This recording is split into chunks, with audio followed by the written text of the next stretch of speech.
Hare Krishna,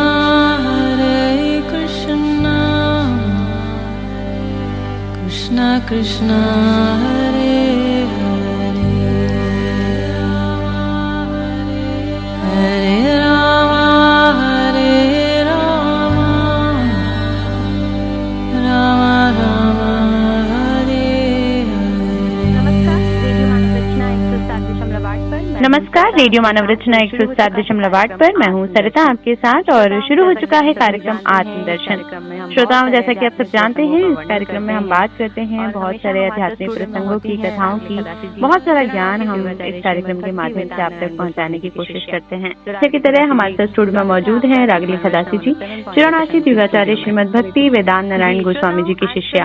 रागली खदासी जी, आपका स्वागत है हमारे स्टूडियो में। हरे कृष्ण जी, श्रोताओं, बहुत सारे प्रसंगों के बारे में, कथाओं के बारे में रागली खदासी जी हमें बता रही हैं। महाभारत में जो समाहित है, महाभारत ये बहुत ही महान ग्रंथ के बारे में हम आजकल इस कार्यक्रम में बात कर रहे हैं। और पिछले एपिसोड में हमने कर्ण की जन्म कथा को जाना था रागली खदासी जी से।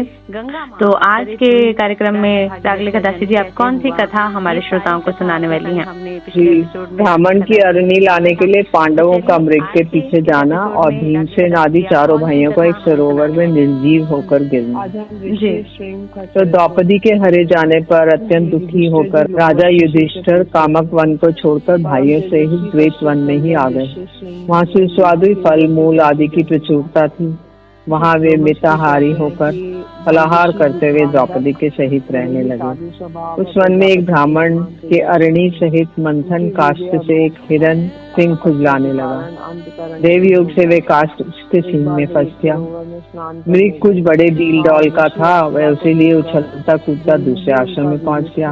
उसे देखकर वह ब्राह्मण अग्निहोत्र रक्षा के लिए घबराकर जल्दी से पांडवों के पास आया। उसने भाइयों के साथ बैठे हुए महाराज युधिष्ठिर के पास आके कहा, राजन, मेरे अरणी के सहित अपना मंथन काष्ठ पेड़ पर टांग दिया था। उसमें एक मृग, मतलब जो यज्ञ के लिए जो लकड़ी चाहिए होता है, वही उन्होंने टांग दिया था पेड़ पे। उसमें एक मृग अपने सिंग खुजलाने लगा और वो उसके सिंग में फंस गया। उस विशाल मृग चौकड़ी भरता हुआ लेकर भाग गया। तो आप उसके खुरों पे चिन्ह देखते हुए उसे पकड़िए और वह मंथन काष्ठ ले आइए, जिससे मेरे अग्निहोत्र का लोप न हो। महाराज युधिष्ठिर को बहुत दुख हुआ। वे भाइयों सहित धनुष लेकर मृग के पीछे चले। सब भाइयों ने उसे बीधने का बहुत प्रयत्न किया, किंतु वे सफल न हुए। उसे ना देखकर वे हतोत्साह हो गए और बहुत दुख हुआ। घूमते घूमते वे गहन वन में एक वट वृक्ष के पास पहुंचे। भूख प्यास से शीतल होकर उसकी शीतल छाया में बैठ गए। धर्मराज ने नकुल से कहा, भैया, तुम्हारे ये सब भाई प्यासे और थके हुए हैं। यहाँ पास ही कहीं जल या जलाशय के पास उत्पन्न होने वाले वृक्षों हो तो देखो। नकुल ने जो आज्ञा कहकर वृक्ष पर चढ़ गए और इधर उधर देखकर कहने लगे, राजन, मुझे जल के पास लगने वाले बहुत से वृक्ष दिखाई दे रहे हैं और सारसों का शब्द भी सुनाई देता है कि वहाँ अवश्य ही पानी होगा। तो सामने तुम शीघ्र ही जाओ और तरकशों में पानी भर लाओ। नकुल ने बहुत अच्छा कहा।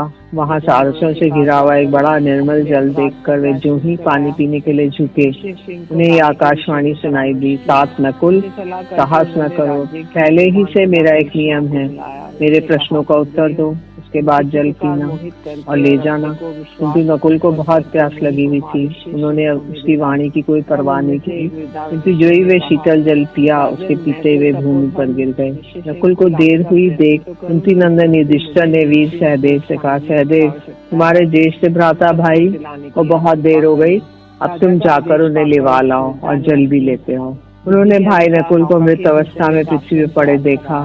उन्हें भाई के लिए बड़ा शोक हुआ, किंतु इधर प्यास भी पीड़ित कर रही थी। वे पानी की ओर चले।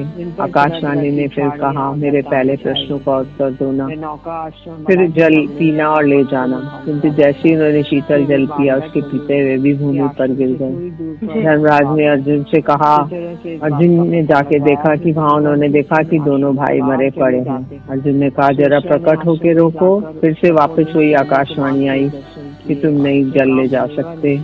तो अर्जुन ने कहा, प्रकट होके रोको, मेरे बाणों से विद्ध होकर ऐसा कहने का साहस नहीं कर सकोगे। कौशल दिखाते हुए सारी दिशाओं को अभिमंत्रित बाणों से व्याप्त कर दिया। तब यक्ष ने कहा, वह एक यक्ष था जिसकी आकाशवाणी हो रही थी। अर्जुन, इस वृथा उद्योगी से क्या होना है? तुम मेरे प्रश्नों का उत्तर देकर जल पी सकते हो, यदि बिना उत्तर दिए पियोगे तो पीते ही मर जाओगे। युधिष्ठिर ने भीमसेन से कहा। भीम ने उसके प्रश्नों का उत्तर दिए बिना जल पिया और पीते हुए भूमि पर गिर गए। महाराज युधिष्ठिर जाने को खड़े हो गए। जलाशय के तट पे पहुंचकर उन्होंने देखा उनके चारों भाई मरे हुए पड़े हैं। इन वीरों को किसने मारा है? उनके अंगों में कोई शस्त्र प्रहार का तो चिन्ह नहीं है। यहाँ किसी के चरण चिन्ह भी नहीं दिखाई देते। जिसने मेरे भाइयों को मारा है, मैं समझता हूँ वह कोई महान प्राणी होगा, क्योंकि मर जाने पर भी मेरे इन भाइयों के शरीर में कोई विकार नहीं जान पड़ता और इनके चेहरे का रंग भी खिला हुआ है। अब ये सोचकर वह जल में उतरने को तैयार हुए। उसी समय आकाशवाणी सुनाई दी, मैं बगुला हूँ, मैंने ही तुम्हारे भाइयों को मारा है। यदि तुम मेरे प्रश्नों का उत्तर नहीं दोगे तो तुम्हें भी इन्हीं के साथ तुम सोओगे। युधिष्ठिर ने कहा, ये काम पक्षी का तो हो नहीं सकता, अतः मैं आपसे पूछता हूँ कि आप रुद्र, वसु या मरुत आदि प्रधान देवताओं में से कौन है? यक्ष ने कहा, मैं थोड़ा जलचल पक्षी ही नहीं हूँ, मैं यक्ष हूँ। तुम्हारे ये महान तेजस्वी भाई मैंने ही मारे हैं। यक्ष की अमंगलमय कठोर वाणी सुनकर राजा युधिष्ठिर उसके पास खड़े हो गए। उन्होंने देखा एक विकट नेत्रों वाला विशालकाय यक्ष वृक्ष के ऊपर बैठा है। राजन, तुम्हारे इन भाइयों को मैंने बार बार रोका था, फिर भी इन्होंने मूर्खता से जल ले जाना चाहा, इसीलिए मैंने इन्हें मार डाला। अब आप प्रश्न कीजिए, युधिष्ठिर जी ने कहा। यक्ष से पूछा, सूर्य को कौन उदित करता है? उसके चारों ओर कौन चलते हैं? उसे अस्त कौन करता है और वह किसमें प्रतिष्ठित है? युधिष्ठिर जी ने कहा, ब्रह्म सूर्य को उदित करता है, देवता उसके चारों ओर चलते हैं, धर्म उससे अस्त करता है और वह सत्य में प्रतिष्ठित है। ब्राह्मणों में देवत्व क्या है? प्रश्न यक्ष ने पूछा। इनमें सत्पुरुषों का सब धर्म क्या है? निश्चितता क्या है और असत पुरुषों का आचरण क्या है? वेदों का स्वाध्याय ही ब्राह्मणों में देवत्व है। तो वेद सारे चारों वेदों का स्वाध्याय करते रहते हैं, वही ब्राह्मण है। सब सत्पुरुषों का सा धर्म है। मरना मानुषी भाव है और निंदा करना सत्पुरुषों का सा आचरण है। यक्ष ने पूछा, क्षत्रियों में देवत्व क्या है? उनमें सत्पुरुषों का सा धर्म क्या है? निश्चितता क्या है और उनके असत्पुरुषों का सा आचरण क्या है? युधिष्ठिर जी बोले, बाण विद्या क्षत्रियों का देवत्व है, यज्ञ उनका सत्पुरुषों का सदा धर्म है, मानवीय भाव, अधीनों की रक्षा न करना सत्पुरुषों का आचरण है। पृथ्वी से भी भारी क्या है? यक्ष ने पूछा। आकाश से भी ऊंचा क्या है? वायु से भी तेज चलने वाला क्या है और तिनकों से भी अधिक संख्या में क्या है? युधिष्ठिर जी बोले, माता पृथ्वी से भी भारी है, पिता आकाश से भी ऊंचा है, मन वायु से भी तेज चलने वाला है और चिंता तिनकों से भी बढ़कर है। यक्ष ने पूछा, सो जाने पर पलक कौन नहीं मूंदता? उत्पन्न होने पर चेष्टा कौन नहीं करता? हृदय किसमें नहीं है और वेग से कौन बढ़ता है? मछली सोने पर भी पलक नहीं मूंदती, अंडा उत्पन्न होने पर चेष्टा नहीं करता, पत्थर में हृदय नहीं है और नदी वेग से भरती है। यक्ष से पूछा, विदेश में जाने वाले का मित्र कौन है? घर में रहने वाले का मित्र कौन है? रोगी का मित्र कौन है और मृत्यु के समीप पहुंचे हुए पुरुष का मित्र कौन है? युधिष्ठिर जी बोले, 7 के यात्री विदेश में जाने वाले के मित्र हैं, स्त्री घर में रहने वाले की मित्र है, वैद्य रोगी का मित्र है और दान मरने वाले पुरुष का मित्र है। यक्ष ने पूछा, अकेला कौन विचरता है? एक बार उत्पन्न होके पुनः कौन उत्पन्न होता है? शीत की औषधि क्या है और महान क्षेत्र क्या है?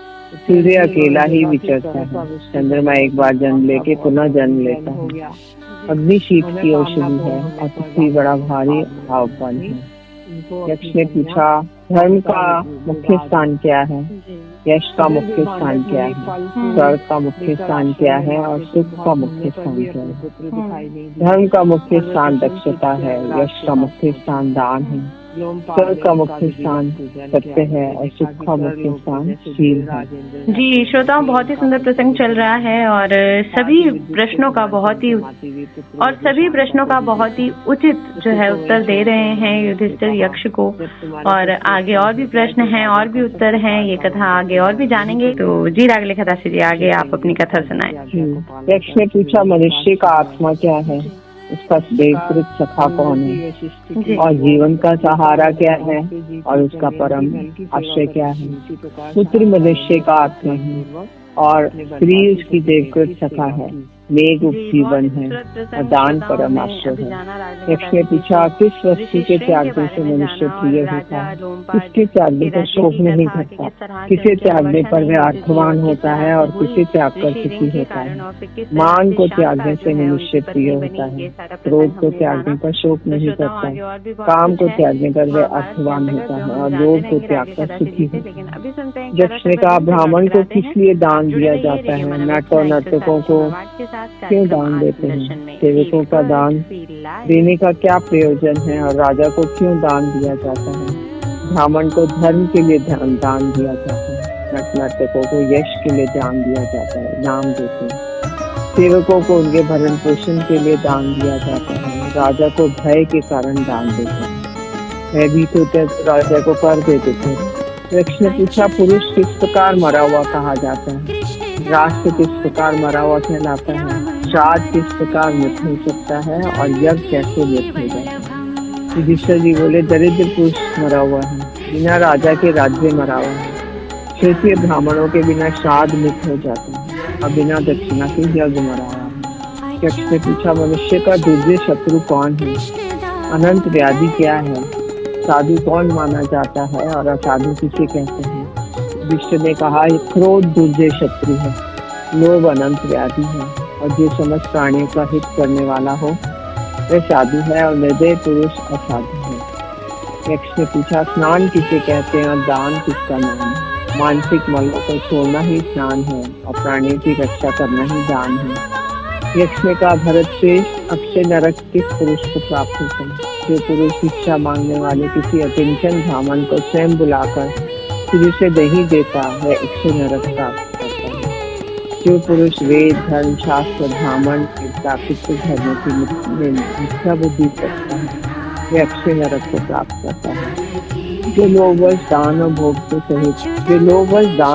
से रहित है, अतीत से कह देता है मेरे पास है ही नहीं, वह अक्षय नरक को प्राप्त करता है। यक्ष ने पूछा, सुखी कौन है, आश्चर्य क्या है, मार्ग क्या है, वार्ता क्या है। मेरे इन 4 प्रश्नों का उत्तर दे। युधिष्ठिर जी ने कहा, जो पुरुष स्त्री से ऋण नहीं है और जो प्रदेश में नहीं है, वह दिन के 5वें या 6वें भाग में भी अपने घर के भीतर चाहे 7 पत्ता ही खा ले तो सुखी है। जो प्राणी अंगाज के घर जा रहे हैं, क्योंकि जो बचे हुए हैं वे सर्वदा जीते रहने की इच्छा करते हैं। इससे बढ़कर और क्या आश्चर्य होगा। मैंने पूछा था ना, सबसे बड़ा आश्चर्य क्या है, तर्क की कोई स्थिति नहीं है। यक्ष ने कहा, तुमने मेरे सब प्रश्नों के उत्तर ठीक ठीक दे दिए। तुम पुरुष की व्याख्या कर दो और ये बताओ कि सबसे बड़ा धनी कौन है। युधिष्ठिर जी बोले, जिसकी दृष्टि में प्रिय अप्रिय सुख दुख भूत भविष्य ये जोड़े के समान है, वही सबसे बड़ा धनी पुरुष है। यक्ष ने कहा, राजन, जो सबसे धनी पुरुष है उसके तुमने ठीक ठीक व्याख्या कर दी, इसलिए अपने भाइयों में से किसी एक को तुम चाहो उसे जीवित कर सकते हो। युधिष्ठिर बोले, चौड़ी छाती वाला महाबाहु नकुल है, वही जीवित हो जाए। यक्ष ने कहा, जिसमें 10,000 हाथियों का समान बल है, उस भीम को छोड़ के तुम नकुल को क्यों दिलाना चाहते हो? अर्जुन को भी छोड़कर तुम नकुल को दिला देने की इच्छा क्यों है? या राजा युधिष्ठिर ने कहा, मेरे पिता की कुंती और माद्री 2 भार्याएं थी, पत्नियां थी, वे दोनों पुत्रवती बनी रहे, ऐसा मेरा विचार है। मेरे लिए जैसी कुंती है वैसे ही माद्री माता है, उन दोनों में से कोई अंतर नहीं है। मैं दोनों माताओं को समान भाव से रखना चाहता हूँ, इसलिए नकुल को जीवित हूँ। तुमने अर्थ और काम की समता का विशेष आदर किया है, इसलिए तुम्हारे सब भाई जीवित हो जाएंगे। प्रसन्न हो गए यक्ष, सारे भाई जीवित हो। तब यक्ष के कहते ही सब पांडव खड़े हो गए और एक क्षण में उनकी सब प्यास जाती रही। कृष्ण का भरत श्रेष्ठ, मैं तुम्हारा पिता धर्मराज हूँ, तुम्हें देखने के लिए यहाँ आया हूँ। तुम मुझे सदा ही प्रिय हो। तुमने भूख, प्यास, शोक, मोह, जरा, मृत्यु, इन 6 दोषों को जीत लिया है। तुम्हारा मंगल हो। मैं धर्म हूँ और तुम्हारा व्यवहार जानने की इच्छा से यहाँ आया हूँ। तो काम्य वन में एक स्थान है धर्म कुंज, मुझे ये वार्तालाप कर।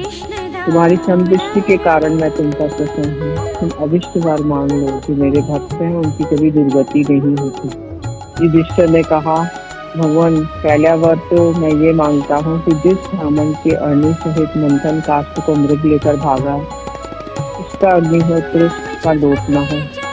कृष्ण का राजन, उस ब्राह्मण के अग्नि सहित मंथन काष्ठ को तुम्हारे परीक्षा के लिए मैं ही मृग रूप में लेकर भागा था, वे मैं तुम्हें देता हूँ। तुम कोई दूसरा वर मांग लो। युधिष्ठिर बोले, हम 12 वर्ष के वन में रहे, अब 13 वर्ष आ लगा है। तो ऐसा वरदान दीजिए कि हमें कोई पहचान न सके। ये सुनकर धर्म ने कहा, मैंने तुम्हें ये वर दिया, यद्यपि तुम पृथ्वी पर अपने इसी रूप में विचरोगे तो भी तुम्हें कोई पहचान नहीं सकेगा, और तुमसे जो जैसा जैसा चाहेगा वैसा वैसा ही रूप धारण कर सकेगा। इसके सिवाय तुम एक तीसरा वर मांग लो। राजन, तुम मेरे पुत्र हो और विदुर ने भी मेरे ही अंश से जन्म लिया है, तो मेरी दृष्टि में तुम दोनों ही समान हो। युधिष्ठिर जी ने कहा, मेरे लिए क्या दुर्लभ है, तो भी आप मुझे जो वर देंगे उसे मैं फिर आंखों पर लूंगी। मुझे ऐसा वर दीजिए कि मैं लोभ, मोह और क्रोध को जीत सकूं और सत्य में सर्वदा मेरे मन में की प्रवृत्ति रहे।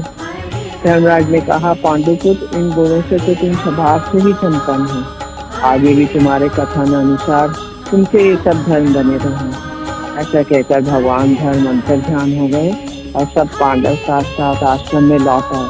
वहाँ आकर उन्होंने उस तपस्वी ब्राह्मण को उसकी अग्नि दे दी। जी, बहुत ही खूबसूरत प्रसंग हमने जाना आज रागिनी खदासी जी से। और युधिष्ठिर के सभी भाई जो हैं वो मर गए थे, और उसके बाद युधिष्ठिर जब अंत में वहाँ पहुंचे तो यक्ष ने बहुत सारे उनसे प्रश्न पूछे और उन्होंने सभी का बिल्कुल सही उत्तर दिया। और ये आज बहुत ही प्यारा प्रसंग हमने जाना महाभारत के अंतर्गत। तो इसी तरह और भी प्रसंग हैं जो हम रागिनी खदासी जी से जानते रहेंगे। नहीं, रागिनी खदासी जी, आपका बहुत बहुत शुक्रिया हमारे स्टूडियो में आने के लिए। हरे कृष्ण। तो श्रोताओं, आज के लिए बस इतना ही। हमें दीजिए इजाजत और आप सुनते रहिए रेडियो मानव रचना 107.8 पर आने वाले अन्य कार्यक्रमों को।